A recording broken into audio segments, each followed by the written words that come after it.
Ladies and gentlemen, good day and welcome to the Muthoot Capital Service Q4 FY21 earnings conference call hosted by Antique Stock Broking. We have with us today the management from Muthoot Capital, represented by Mr. Madhu Alexis, COO, and Mr. Vinod Panikkar, CFO. As a reminder, all participant lines will be in the listen-only mode, and there will be an opportunity for you to ask questions after the presentation concludes. Should you need assistance during the conference call, please signal an operator by pressing star then 0 on your touchtone phone. Please note that this conference is being recorded.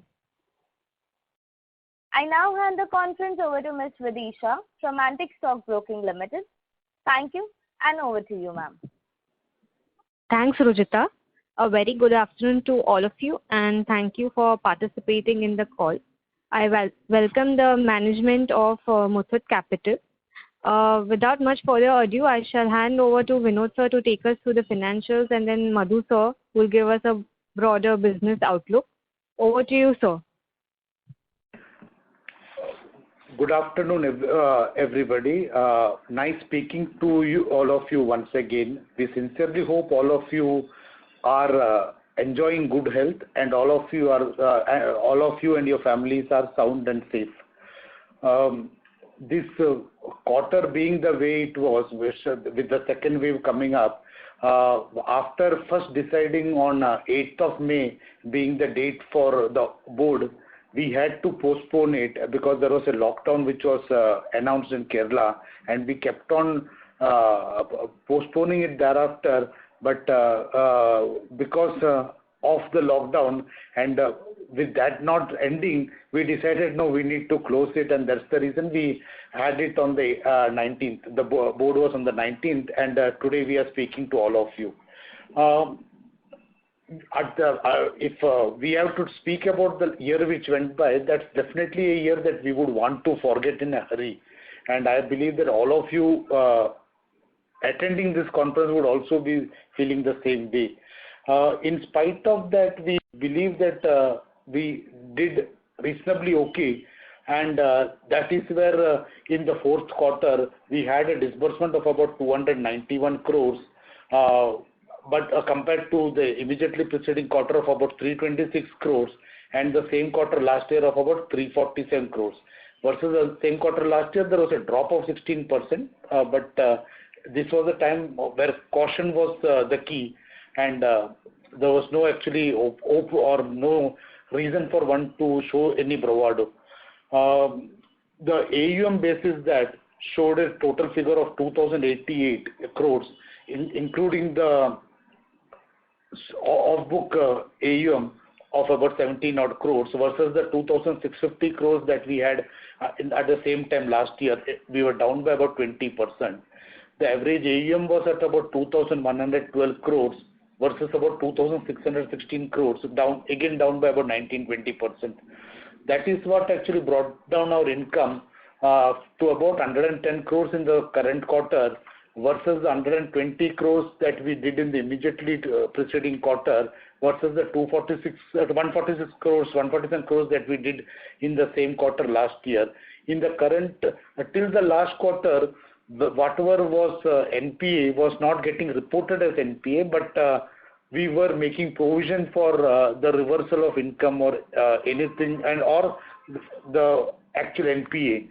This time, when we actually got the Supreme Court nod that no, NPA should be treated as NPA, this income on NPA, which was about roughly 6.5 crores, that was netted off against the interest income, which is one of the reasons why the income in the current quarter was seen at about 110 crores versus about 121 crores in the immediately preceding quarter. It said over and above that, the AUM also went down from about 2,200 crores to less than 2,100 crores. The finance expenditure at about 42 crores was significantly lower than the same in the same quarter last year, and down from about 45 crores that was there in the immediately preceding quarter. The net interest income also saw a dip of about going down to about 68 crores versus about 76 crores in the immediately preceding quarter and 91 crores in the same quarter last year.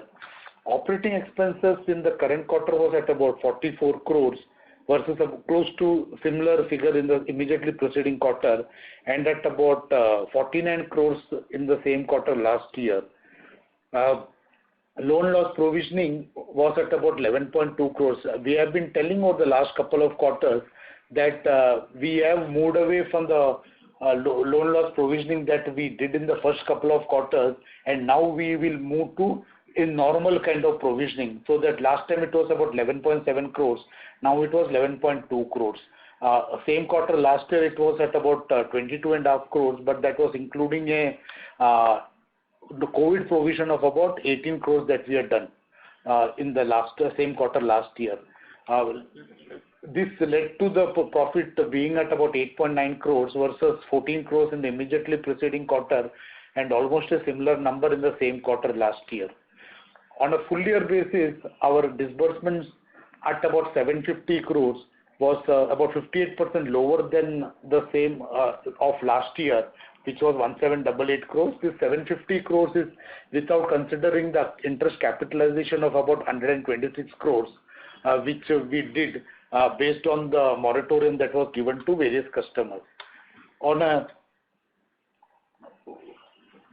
full year basis, the average AUM was at about 2,307 crores versus 2,613 crores, a drop of about 12%.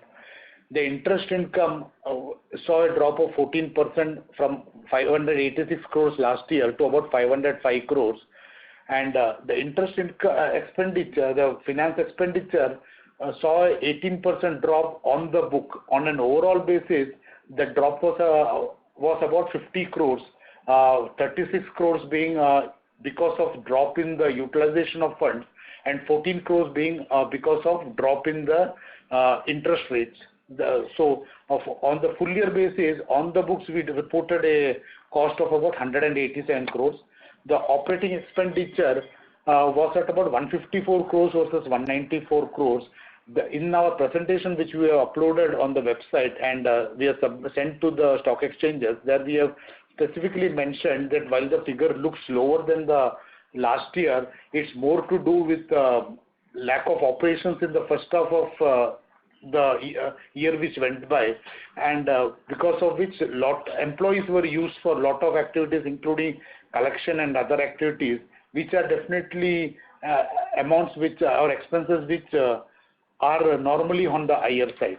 The loan loss provision, because of the higher provisioning that we did and because of the kind of year that we went by, it was at about 95 crores versus 71 crores last year, leading to the profit after tax in the current year being at 52.2 crores versus about 60 crores in the last year. OPEX to NIM was at about 48% for the full year versus 54% last year.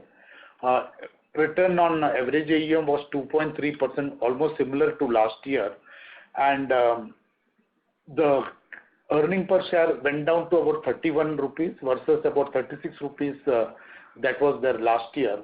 On an overall basis, the shareholders fund went up to close to 560 crores from 507 crores, and that led to the capital adequacy going up from 26% to 30%.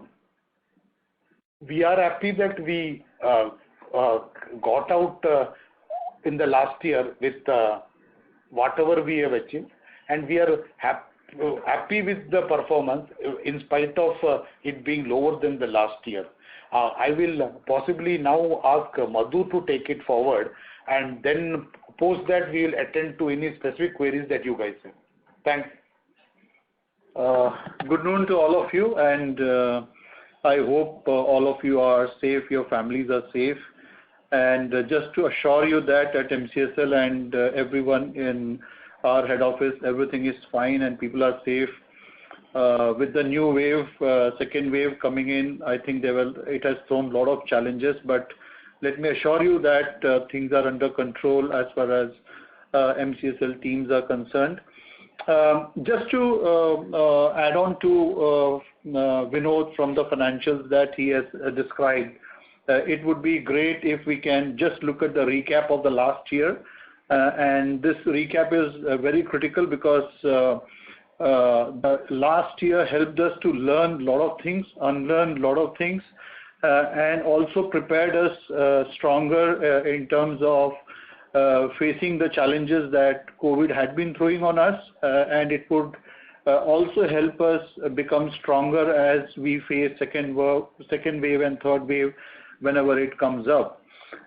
If you recollect, and during our various calls, result calls when we had during the first 4 months, that is from April to July, due to moratorium and things like that, and lockdown restrictions, we had no option but to be at home or be having a restricted movement. We undertook a lot of initiatives. One of them was how to improve the quality of our team members by involving them into learning and development. So a lot of reorientation activities happened while there was lockdown. At the same time, we had undertaken a huge customer connect program whereby all our employees were talking to lakhs of customers, and the focus was on if we could cross-sell gold loan, if we could cross-sell other products which they may need at that time when there was lockdown. At the same time, connecting with them on the soft collection, because during the moratorium, it was very important that to understand the status of the customer, how is he, and things like that. So there was a massive campaign to connect with the customer and understand their well-being. And as August and September came in, we geared up for business resumption. If you recollect, we had mentioned about a lot of market friendly schemes that we had launched, and then of course we continued with the cross sell, and it is around Q3 Q4 when actually the business resumed in a full-fledged way. Business as usual started happening. It was Q3 and quite reflected in the disbursement also. The festive seasons where we took maximum advantage. I think during this Q3 festive quarter, we took a huge advantage by coming back into the market, which is very well reflected in the disbursement as well. And then the Q4 where we said now everything is fine and we should focus on how we come back to business as usual. And during this Q3, Q4 or H2 of last year, I think our deployment was 100%. That is, we were operational in 100% of the locations that we were operating. Our entire team was in action, including the collections team. There was a significant improvement in collections as well. Just to give you a brief outlook, in the sense that it is visible in the collection efficiencies as well. Starting from October onwards, the NPA rollback also improved. As we reached March, we had a very good set of rollback from 90 plus, which was a positive sign for Q4 and a very clear indication that things are bouncing back, things are looking positive, minus whatever happened in Q1 right now, and we are going through this. I think Q4 had all the indications that industry is bouncing back, and there was clear signal in the sense that customers' cash flow improved, and we saw it getting reflected in the collection efficiencies and NPAs as well. Quick update on the second-hand cars. This year we have till last year we'd been reporting that we would expand into two-wheeler, four-wheeler second-hand cars, and we had mentioned the centers that we are getting into.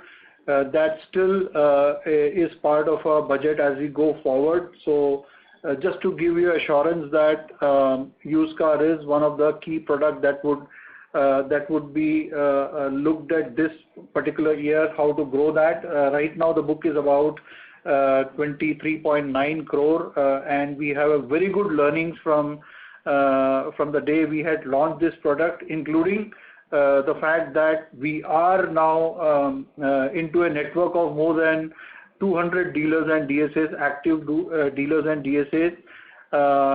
Products are rightly positioned, and currently our among the customer segment, we have got close to 40% of our portfolio where salaried class is our customer. So we have a very positive learnings from used car. So going forward, we'll build from here from our learnings.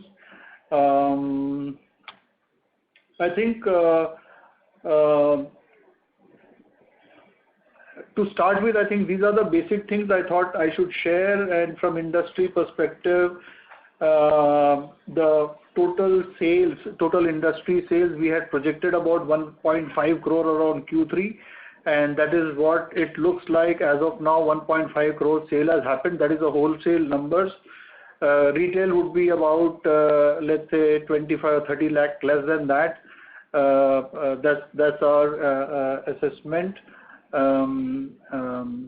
So as I said, Q4 was a very positive quarter for us. I am hopeful that once the market opens up, we'll see a very good traction in two-wheeler business in the as the lockdown is eased out, and it is getting eased out, and we are seeing that things are coming back to normal in a lot of areas. I hope so that this Q4 push would definitely put us back into action. I think to start with, this is the basic thing I thought I'll share, and then we can open up Q&A where you can ask any specific inputs, which we'll be very happy to respond back. Thank you so much. Thank you very much. We will now begin the question and answer session. Anyone who wishes to ask a question may press star and 1 on the touchtone telephone. If you wish to remove yourself from the question queue, you may press star and 2. Participants are requested to use handsets while asking a question. Ladies and gentlemen, we will wait for a moment while the question queue assembles.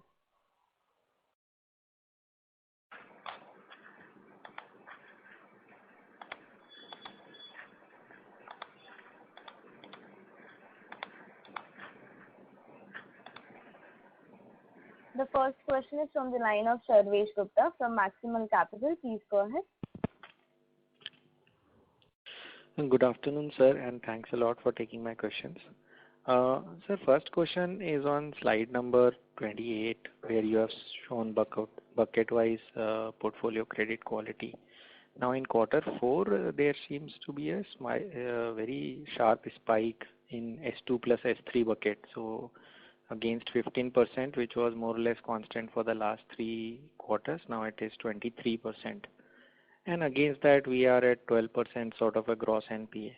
So, given this situation, and now with first quarter also going to be very difficult for you, what are the expectations on this gross NPA number going forward, and how much can flow from this 23% under stress?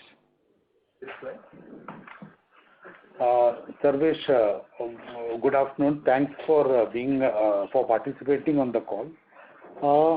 We definitely agree that the numbers have spiked up, and definitely at 23% being S2 and S3, it is definitely a big number.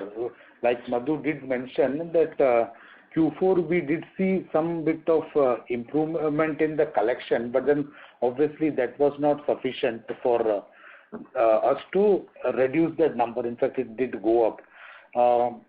Here, what we would definitely want to say is Q1, maybe for the last 45 days, it has been reasonably tough. Collections have dropped. In fact, April was okay. May was pretty bad. June seems to be significantly better, and we hope or we are fairly confident that this trend will continue. Q1 may not be the right number to look at, but we are definitely confident that we will bounce back in Q2. And whatever indications we are seeing from the ground, whatever we are hearing from our friends and colleagues and on the ground, they are saying that collections are improving. In fact, we track it on a daily basis, and we are seeing that improvement. So, don't want to put a number. You were asking where will that 11.7 go to?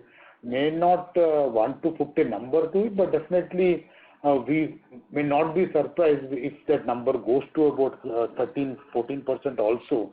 But then one should clearly understand that it is temporary and it would change immediately. Okay, but since you track it granular manner on a daily wise, and now we are at the end of first quarter almost, so this 23% would come to what number, sir, at quarter one ending or around current time? Don't want to guess the number, but then 90 S3 should be in the could be in the range of let me say 13.5 or 14%. Okay. S2 will keep moving up and down, but then what I'm specifically talking about is S3, because that's something which we track far more closely than the other numbers. Okay. So any indication of the credit cost for this year compared to what we have done last year? See, last year the credit cost was 4.4% of the average AUM. It had two components there. Q1 and Q2, you had a huge amount of provisioning done. And obviously, there was a 21% drop in the AUM itself. So you're talking about a growth in your NPA, you're talking about a reduction in your business, and then for end of it, you're talking about a reduction in your denominator. So all these things played up, which led to your NPA or your credit cost going down up to about 4.4%, but that has got a lot to do with the 5.7% and 6.6% credit cost in the first and second quarter. Third and fourth quarter was reasonably muted at 2% and 2.8%. 2.8% was including the 27 odd crores of write-off that we took. So, in spite of all those things, it was 4.4. We believe that on a full year basis, with we being confident that disbursements will increase, we believing that second quarter onwards we should be able to report a decent portfolio quality. We believe that we should end the year on FY22 should be in the normal range, about 2.5 to 3%. We normally were in the 2.25 to 2.5% range, but I would possibly say that it could be in the 2.5 to 3% kind of range. And we are fairly confident we will be there. Okay. Now, coming to your West and North performance, it seems like, this bottom has fallen down considerably. So is it just a business reason, or are there some frauds or something else that you have found out in your book in West and North compared to your other two areas? No, I will put it differently. There are no frauds with God's grace. And obviously we have a nice set of team which unfortunately came up only maybe I would say towards the third quarter of FY20.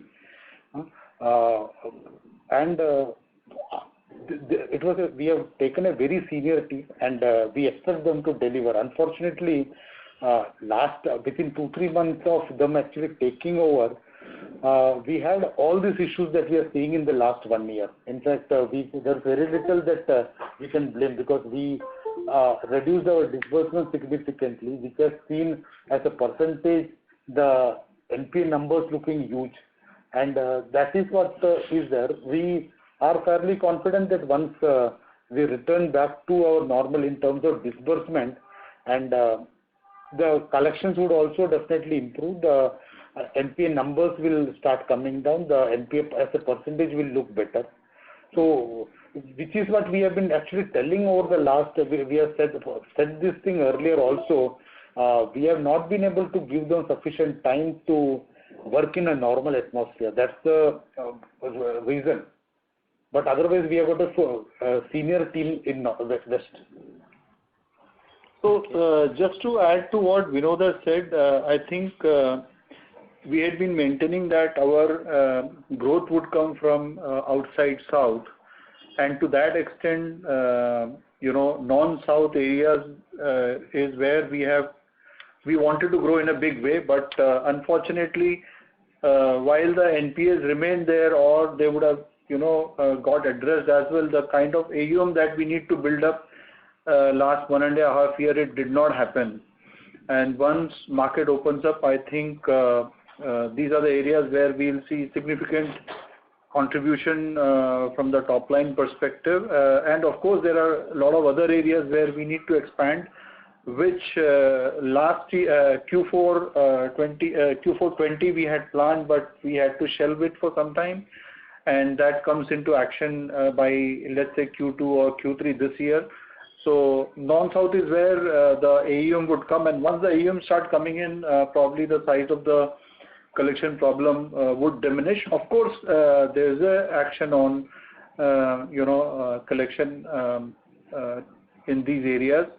Of course, whatever has happened in terms of moratorium and then the lockdown and things like that, it has equally impacted those areas as well. So while we address that and also build a business there, I think this should get automatically addressed. But is there any significant setback that we have faced in that market? Absolutely no. It is as good or as natural a market as it is in the South or elsewhere in the country. But 2-3 times NPA. So what were the reasons, specific reasons that you have found why West and North are at 25% NPA versus even East, which is a new market for you, at 9%? No, I think the reasons are the same. In fact, North, the spike has you have seen possibly in the last 1 year because of the overall scenario which is there, because of the COVID, maybe collection dropping, moratorium coming into place. But it was in the, let us say, about 10-11% kind of range that NPA. No, so that is now, I would say, in the range of about 24. About 24%. But that's to do with the scenario which has been there over the last 12 months or 15 months. One should not look at it as the end result. One should look at it as a wave, as a area where we should identify it as an area which needs correction, and which is what we have identified. In fact, that's the reason we have gone ahead and actually projected it this way. When in the presentation, we have clearly mentioned that these are the areas. X is your loan book, but Y is your NPA percentage. Because we ourselves want to it to be identified, we want to tell you that this is the status. 2 quarters down the line, we want you to compare the two. Okay. So you, Sarvesh, you give us a couple of more quarters, you will see the results. Okay. And last question is, so the way we are looking at the impact of COVID is that there is a sharp divergence between the well-being of higher income classes versus the lower income classes. Now, recently, I think MD of a very large OEM also said that, while the higher end segment bikes are completely sold out, lower end there is a tremendous pressure. So given that, are we changing, how are we placed in this changing environment? And how is your performance now? You are reporting last up after every other company. In the market, vis-a-vis other two-wheeler financiers, how are you sort of performing? And, given the environment which I mentioned, how are you thinking about it? So, Madhu here. For the high-end bike, I think there's a niche segment, and they are basically the high income or where they have banking habits, or already there would be a banking relationship, and so it's easy to say that it is sold out. Yes, the volumes are less, and at the same time, you have a specific segment of customers whose cash flow is not impacted because of COVID. Even the salaried class people, especially who are in service sector or banking sector, even their cash flow is not impacted, although they may like to conserve their cash flow. At the same time, it is not impacted compared to the open market people who are into businesses or small business or are into daily wages.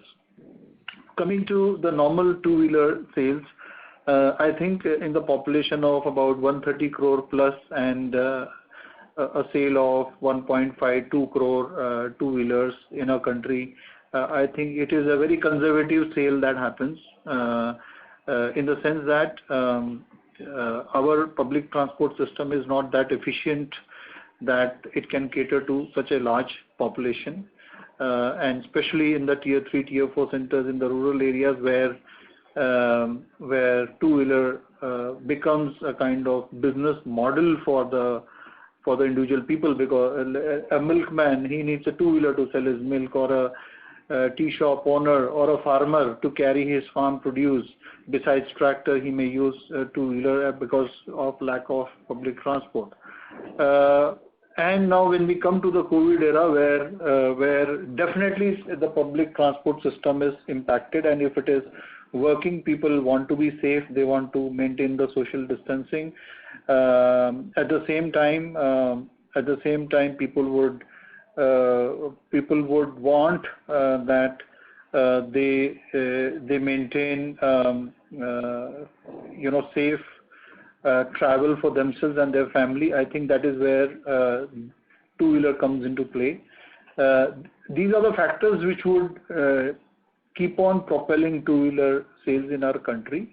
Prices hike had been a problem for last 2 years.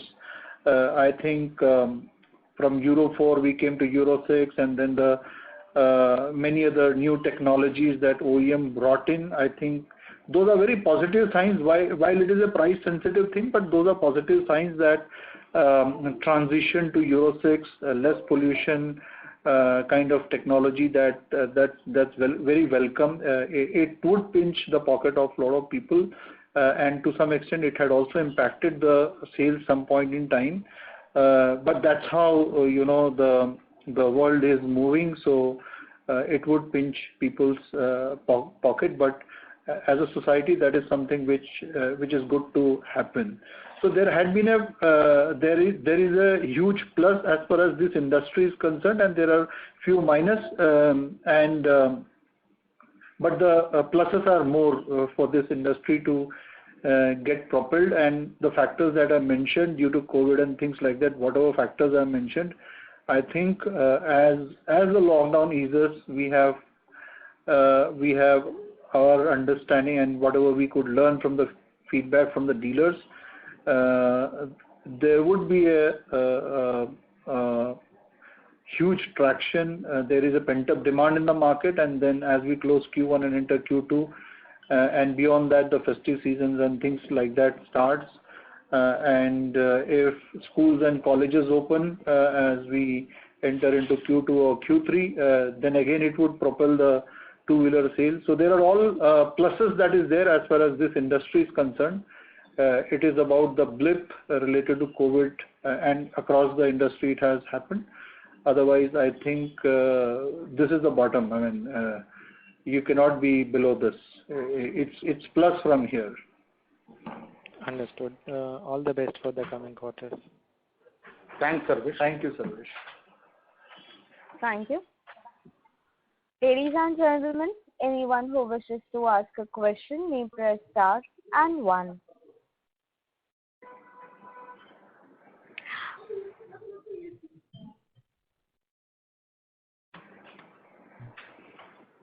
Participants, to ask a question, you may press star and 1 now.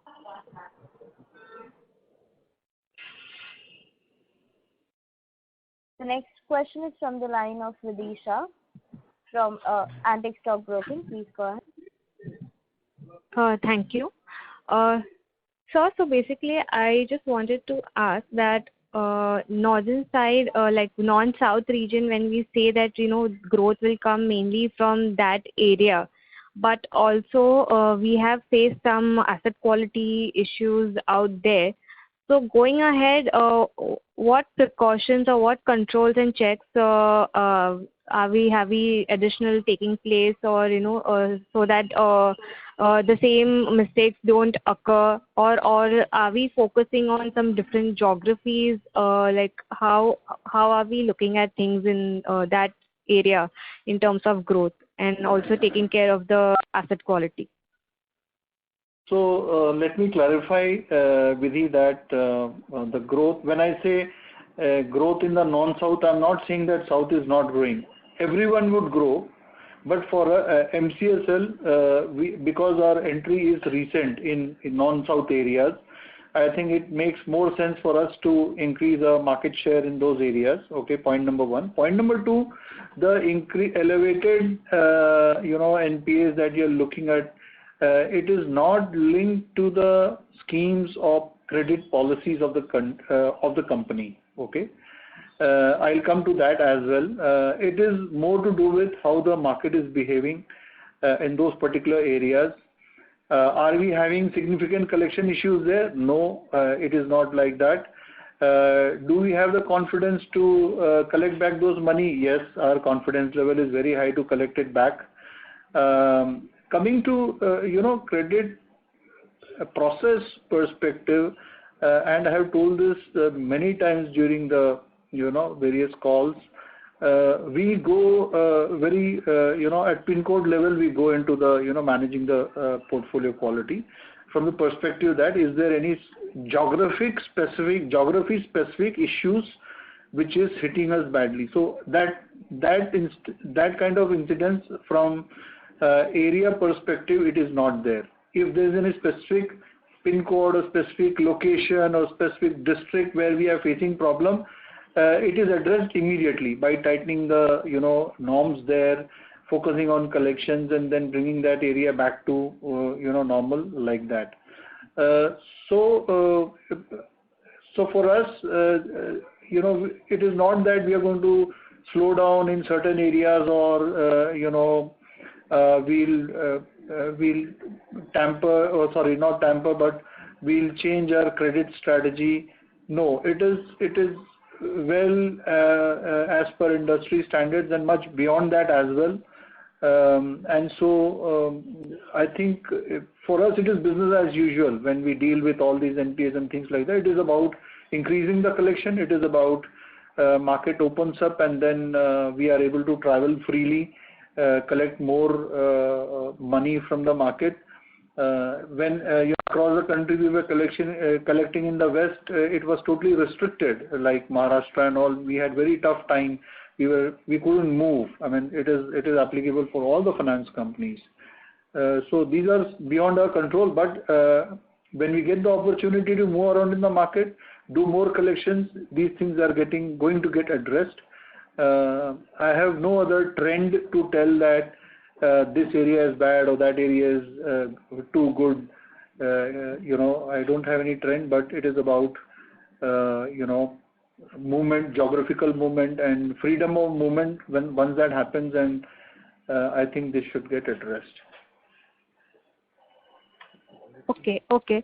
And sir, in terms of asset quality, like if you can just give some example, the customers, what stress are they facing, and which is why they are not able to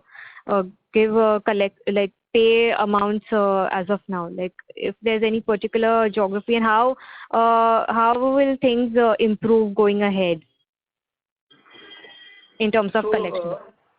I mentioned about the contactability of customers, and as soon as the last year lockdown happened, our own employees they got into contacting the customer, and from the same learning, as soon as now in the month of April and in the month of May, where almost all the states, almost across the country, I think except Gujarat, everywhere there was a lockdown. Okay, so we did the same thing, that we allocated it to all our employees and they are calling to the customers, and sorry. sorry to interrupt, sir. I meant in terms of types of customers that are facing issues and who are not able to repay. Like what business segments these customers are in which are under stress? And I'm coming to that. So Sure. I'm only telling you the process with which we are trying to understand what kind of stress customer is going through. So again, in the month of April, May, and now in June, our own team is directly in touch with the customer, talking to them. Currently, the feedback is that because of the lockdown, their cash flow is impacted. They are not saying no. They give promise. That is, the PTPs are there. Customer is postponing the installment. But definitely, we are not seeing a trend where customer is, see certain segments or certain areas where customer has gone totally bad and they won't be able to pay ever. So we don't have that kind of feedback from the whatever feedback we track when we call the customers.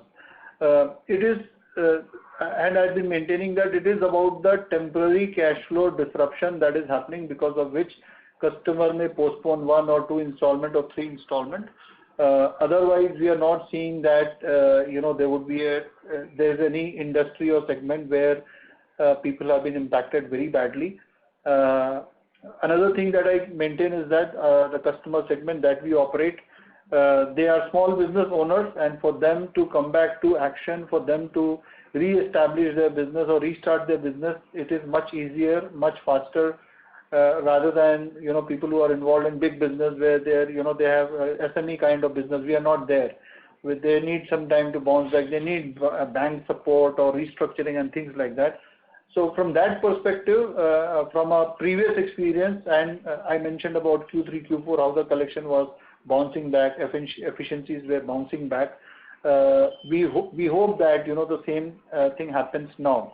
As far as this second wave is concerned, it is too early to tell you any impact, who was affected and things like that, because still the collection is happening, still the calling is happening, so a lot of action is happening. Maybe after Q1 we'll do some analysis, and when we meet for the Q1 results, maybe we'll be able to give you more insight into the question that you have asked. Sure, sir. And so my final question, how is this EV in two-wheelers pan out for our customer segment and for our business growth going ahead? I think EV is more to do with manufacturers, the volume that they need to increase. Right now, it is only a start button that we have pressed.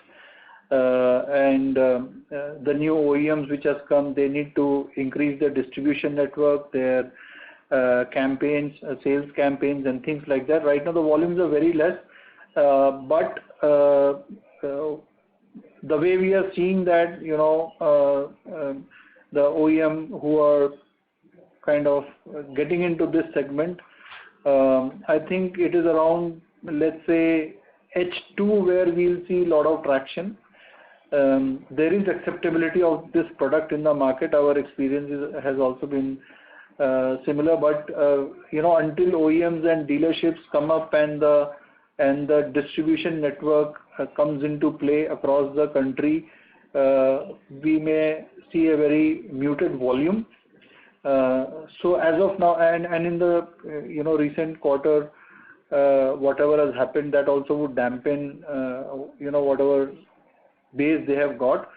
But H2 is where I hope that it should look better, in the sense that the OEMs who were supposed to venture into this segment have already started their foray. They have already appointed a lot of dealers. We are seeing that dealers are coming up across wherever we are operating. We are able to connect with them. I think once this wave is over, we should see some traction around Q3. Sure, sir. Thank you. I'll call back. Thank you. Participants who wishes to ask a question may press star and 1 now.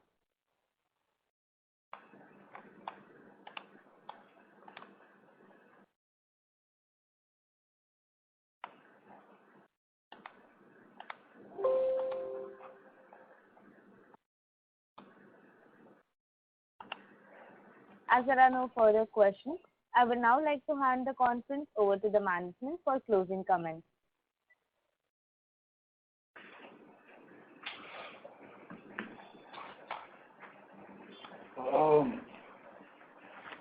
Thanks to all the participants. This is Vinod Panikkar.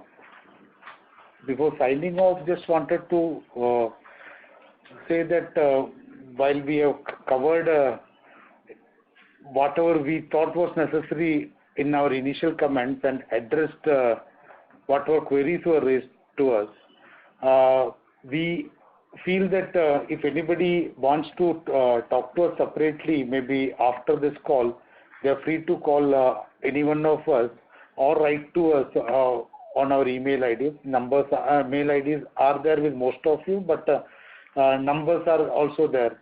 So if anything needs to be addressed, we will be more than happy to address. We are pretty confident that things will improve as we go forward. And while Q1 may not be the right time to look at the numbers, we are pretty confident that 2Q will be the quarter where the bounce back happens. And going forward, we are definitely hopeful that things will continue to get better and better. We definitely feel that the end of the year, whatever we have said in terms of asset quality, the credit cost, we are pretty confident that we should be able to meet those numbers. And we sincerely hope that all of you continue to remain in good health, and we can maybe be in touch again in the next quarter. Thank you all the participants. Thanks a ton for taking your time, giving us almost 1 hour of your precious time on a Monday. Glad that all of you are there, and also happy to know that all of you are well and fine. Just a quick recap, what I wanted to express and tell, and maybe as Vinod suggested, if there's more insight needed, we can connect separately. I think the learning from how to handle the situation that we faced last year is something very precious, and I think as an organization we have learned to be really fast, agile, responding not only to the pandemic but how it is impacting the business and how the strategies need to be redone or has to be changed, and then putting entire organization into the trajectory of those strategies. At the same time, the confidence that we have is from our experience of Q3 and especially Q4, where things really moved very positively from sales perspective, from collections perspective, from the team perspective, in the sense of the productivity that they were delivering. I think with minus second wave, if I just look at Q4 and how it would propel our growth, I think we are very positive that we would really look much better compared to even Q4 last year. And as we plan further, I think next time we'll also tell what we'll benchmark, and from there what is our growth trajectory. I think we have all the positives to believe that this is the bottom of everything, and we'll be much stronger. We'll emerge much stronger as we go forward. And I mentioned about the industry that with 130 crore plus population, about 2 crore two-wheeler sales is negligible. So we should look very positively as far as this industry is concerned. And I hope that we'll have much better situation when we talk, when we meet next, and wishing all of you a very safe time, and looking forward to talking to you, all of you, once again. And thank you very much, and thank you organizers for organizing this call. Take care, stay safe. Thank you so much. Thank you. On behalf of Antique Stock Broking, that concludes this conference. Thank you for joining us, and you may now disconnect your lines.